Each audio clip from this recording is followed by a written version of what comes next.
Have you ever traveled on a flight with barely any other passengers? It's an interesting experience. While you were receiving the relatively undivided attention of the cabin crew, here's some questions that might have popped into your mind. Is this many passengers enough for this flight to actually be making money? And how many passengers need to be on board for that to happen? Well, it turns out there's a specific metric that airlines monitor very closely, one that determines whether a flight is profitable or a financial loss. It's called the break-even load factor, and while it's just one calculation, it explains so much about how airlines operate, set ticket prices, and even decide which routes to keep or cancel. The break-even load factor is the percentage of available seats on a flight that must be filled with paying passengers for the airline to cover its costs. At its core, it's a ratio between CASK, cost per available seat kilometre, and yield, revenue earned per passenger per kilometre. Think of it this way. CASK represents what it costs the airline to fly one seat for 1 kilometre, while yield measures how much revenue the airline earns from each paying passenger per kilometre. The formula is simple but revealing. Break-even load factor equals CASK divided by yield.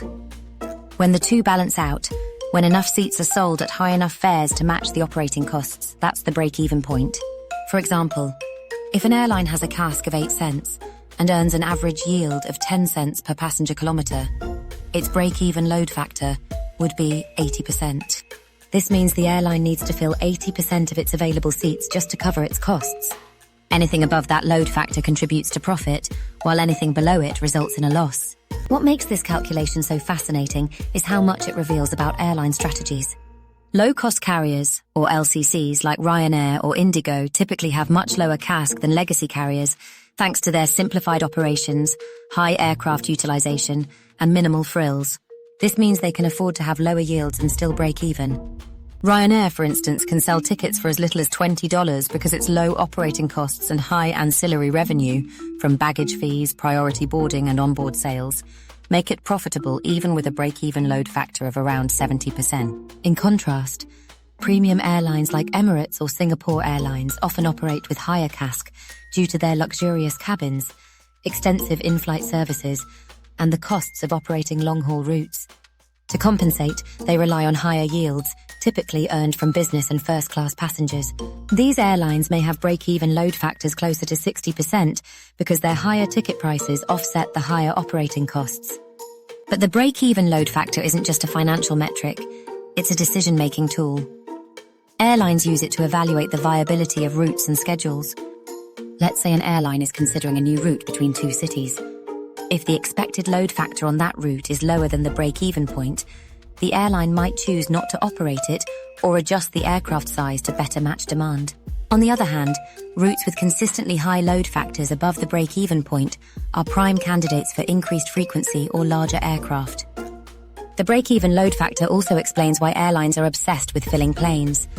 When demand drops, due to economic downturns, seasonal fluctuations, or external shocks like the recent pandemic, load factors often dip below break-even, forcing airlines to make tough decisions. This is why airlines offer steep discounts during off-peak times or use flash sales to fill seats. Empty seats don't just represent lost revenue, they actively increase the CASK per remaining passenger, making flights even less profitable. Interestingly, the break-even load factor also highlights the importance of ancillary revenue. For budget airlines, fees from baggage, seat selection, onboard snacks, and even advertising significantly reduce the break-even point. A passenger who pays $20 for a ticket but spends $30 on add-ons contributes just as much to the bottom line as a higher-paying customer.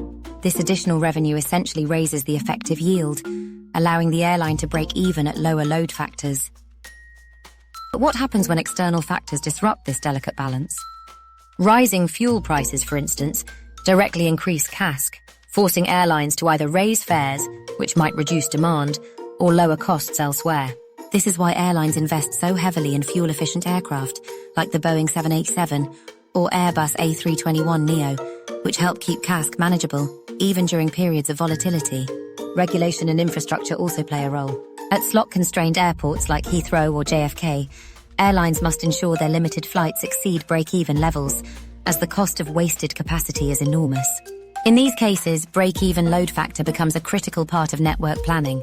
Airlines may deploy larger aircraft, adjust schedules, or focus on premium customers to ensure profitability. the future of break-even load factors will likely involve even more data-driven optimization.